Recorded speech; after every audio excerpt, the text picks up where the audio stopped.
Tapi saat ini Amerika Serikat butuh exit strategi dari perang yang tidak bisa lagi dia justifikasi, dan Iran saya pikir juga butuh peluang untuk segera berhenti itu serangan-serangannya, karena kalau tidak ya apalagi yang tersisa. Saya masih yakin dengan politik luar negeri bebas aktif, tapi saya nggak yakin dengan politik luar negeri bebas aktif kalau dia hanya berhenti di level retorika. Saya pribadi kurang yakin bahwa ini akan mengarah langsung otomatis kepada kesepakatan damai.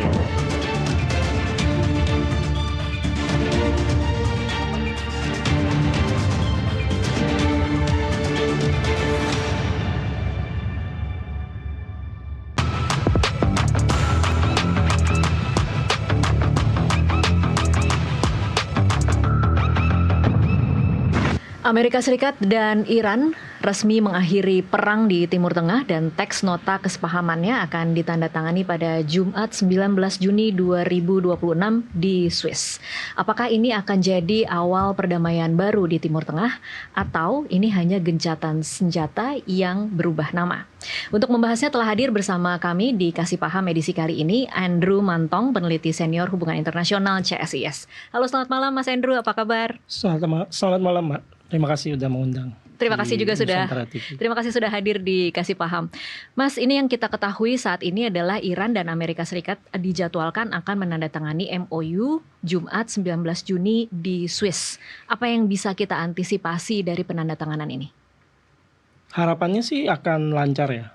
Karena kalau dilihat beberapa faktor-faktor yang memang mengarah ke momen ini, saya pikir ada faktor yang cukup kuat sehingga memang nota kesepahamannya bisa terjadi nanti pada waktu yang sudah dijadwalkan. Memang kalau dilihat sejarahnya selama beberapa bulan terakhir kan memang ada beberapa gencatan senjata yang sebetulnya tidak mengakhiri konflik di sana, tidak mengakhiri perang di sana, dan malah berujung kepada penutupan Selat Hormuz yang dampaknya dirasakan tidak hanya oleh masing-masing pihak yang bertikai, tapi juga oleh seluruh dunia. Dan saya pikir ada dua sisi kondisi yang memang saat ini sangat memungkinkan hal itu terjadi, sehingga kita bisa sedikit optimis. Bukan optimis yang sifatnya jangka panjang ya, tapi optimis yang sifatnya jangka pendek bahwa ini akan segera, ledakan-ledakan ini akan segera berhenti. Itu karena ada beberapa hal. Yang pertama itu di Amerika Serikat sendiri sebetulnya kita bisa melihat perang ini kan sebagai kontinuasi dari pendekatan Trump yang memang sudah diambil sejak beliau menjabat sebagai Presiden Amerika Serikat. Sebelumnya ada Operation Midnight Hammer. Terus in between Midnight Hammer dengan serangan yang dilancarkan oleh Amerika Serikat dan Israel terhadap Iran, itu sebetulnya ada satu serangan Amerika Serikat lagi yang harus kita catat, yaitu terhadap Venezuela. 3 momen serangan ini memang sebetulnya menunjukkan dari sisi Washington sendiri ada dominansi militer Amerika Serikat yang memang tidak bisa tertandingi di tingkat global. Yang pertama itu yang Midnight Hammer itu sangat menunjukkan bahwa peperangan saat ini terjadi di level precision strike warfare, dan itu Amerika menunjukkan keunggulan yang betul-betul serangan itu dilakukan secara presisi, minim casualties, dan dalam rantai komando yang sangat terintegrasi. Dan itu diulang lagi kemudian di Venezuela, dan yang menarik kemarin yang dilakukan oleh Amerika Serikat dan Israel di Iran itu kan adalah sebetulnya peperangan yang sangat disokong oleh artificial intelligence. Berhasil secara taktis, dia sukses secara operasi militer, melemahkan secara signifikan kemampuan militer yang terlihat dari Iran. Tapi yang menarik di sini adalah perangnya mahal. Sehingga ada ongkos yang semakin tidak bisa ditanggung oleh Amerika Serikat sendiri, baik dari sisi ongkos untuk membayar perangnya.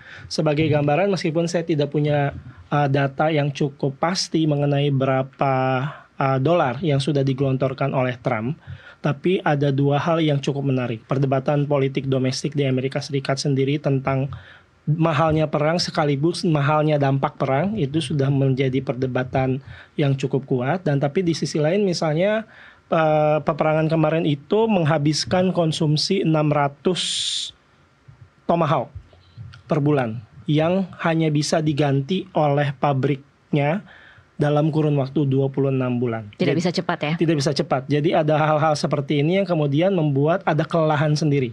Dari sisi Amerika Serikat sendiri untuk tetap menjalankan perang. Terus kemudian ekonomi Amerika Serikat juga sebetulnya sudah sangat tersengat. Apalagi kalau dikontraskan dengan janji Presiden Trump untuk membuat harga-harga di supermarket lebih murah dan lain sebagainya. Inflasi yang terkendali, yang justru terjadi belakangan ini adalah inflasi naik, harga-harga naik, harga bensin naik. Dan ini kemudian kontras dengan janji politik yang disampaikan oleh Trump sebelum menjabat. Dan ini membuat misalnya approval rating ekonomi terhadap Trump itu sudah mencapai level yang bahkan lebih rendah daripada Biden di periode sebelumnya, di titik terendahnya. Jadi ini membuat kemudian kegerahan di publik domestik Amerika Serikat sendiri. Ongkos domestik dari perang ini semakin mahal. Itu dari sisi Amerika. Kalau dari sisi Iran, kenapa mereka Kalau harus dari sisi Iran juga MOU? sebetulnya kan kita lihat bahwa sebetulnya Desember 2025 itu kan ada demonstrasi besar-besaran yang memang menunjukkan bahwa ada kulminasi efek sanksi yang sangat diderita oleh rakyat Iran sendiri yang kemudian jadi pretext kan untuk Amerika Serikat masuk perang. Dan itu kan Trump bilang di di muka umum, jatuhkan pemerintah Anda gitu kan. Itu yang kemudian menjadi pretext maju perang. Tapi memang sebetulnya ada kesulitan ekonomi tersendiri yang kemudian membuat Iran bukan hanya Iran tapi pada khususnya adalah Garda Revolusi Iran yang sebetulnya memainkan peran penting ketika pimpinan tertinggi Ayatollah Khamenei terbunuh di di jam-jam awal ketika Amerika Serikat melakukan serangan ke Iran. Itu kan ada efek di mana tampuk kepemimpinannya harus diganti, dan saya pikir Garda Revolusi Iran itu berperan sangat aktif untuk memaksakan supaya terjadi regenerasi yang kemudian jatuh kepada anaknya.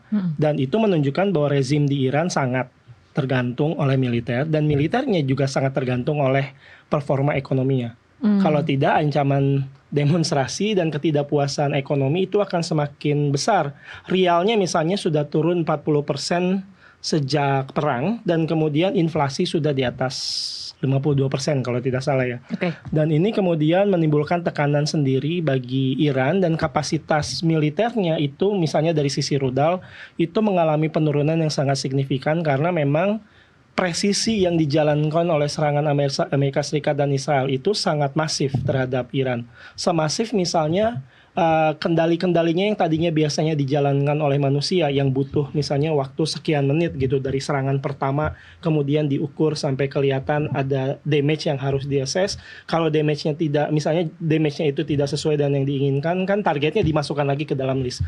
Ini berlangsung dengan cepat sehingga pada gilirannya meskipun Iran memiliki salah satu fungsi penangkalan udara yang cukup kuat di Timur Tengah, kewalahan juga menghadapi Amerika Serikat. Jadi dari sisi militer yang terlihat itu memang terjadi penurunan yang cukup signifikan ditambah dengan ekonomi. Dan kita tidak boleh melupakan bahwa ada tekanan juga dari negara-negara teluk sebetulnya yang kemudian menjadi katakanlah kolateral terhadap apa yang dilakukan oleh Iran. Iran kan nggak membalas langsung Amerika Serikat karena gapnya terlalu besar.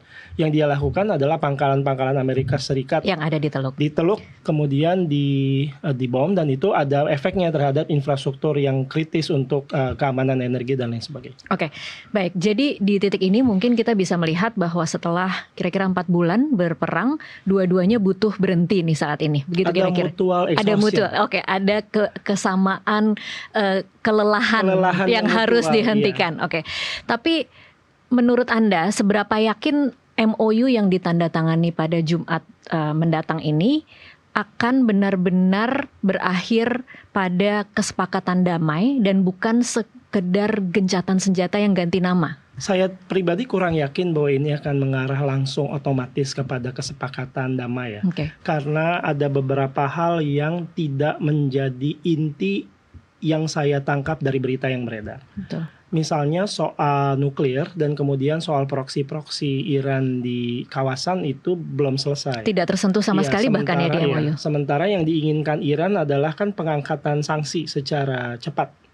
Dan buat Amerika Serikat sendiri, pengangkatan sanksi itu harus punya sequence berdasarkan performance. Jadi untuk Jumat ini apa yang bisa diekspektasi oleh dunia? Apa yang akan disepakati dan apa impact-nya? eh, exchanges atau pertukaran tembak-tembakannya berhenti. Oke, tembak-tembakan berhenti, ya itu terus sederhananya ya. kemudian Hormuznya Dibuka. dibuka lagi secara deklaratif, dan Oke. habis pernyataan dibuka kan kemudian dua pihak harus berkoordinasi ya untuk menjalankan pembukaannya seperti apa. Kan Oke. pasti akan bertahap, karena di situ yang dilakukan Iran misalnya selama perang menyebarkan kawanan kapalnya. Group of Iranian boats itu salah satu yang dideploy. Kemudian rudal yang berbasis pantai itu harus dipretelin semua. Oke. Dan paling penting adalah ranjau yang ditanam di sekitar perairan Hormuz, dan itu kan akan punya kompleksitas teknis tersendiri. Jadi dari deklarasi sampai kemudian secara aktual Hormuz aman lagi itu butuh waktu, tapi kita bisa melihat bahwa sudah ada jalan ke sana. Yang jelas yang saya lihat sepakatnya tuh yang didukung oleh Pakistan ya. Kesepakatannya Ini itu sepakatnya berarti lebih di area militer ya? berhenti perangnya. Berhenti perang. Belum nggak otomatis damai. So it's two different thing. Oke. Ini menarik ya. Jadi perangnya berhenti tapi tidak otomatis damai. Apa artinya? You can win the war, but you cannot win peace. Dalam artian ya perangnya berhenti, operasi militernya sukses, tapi tujuan politiknya tidak tercapai.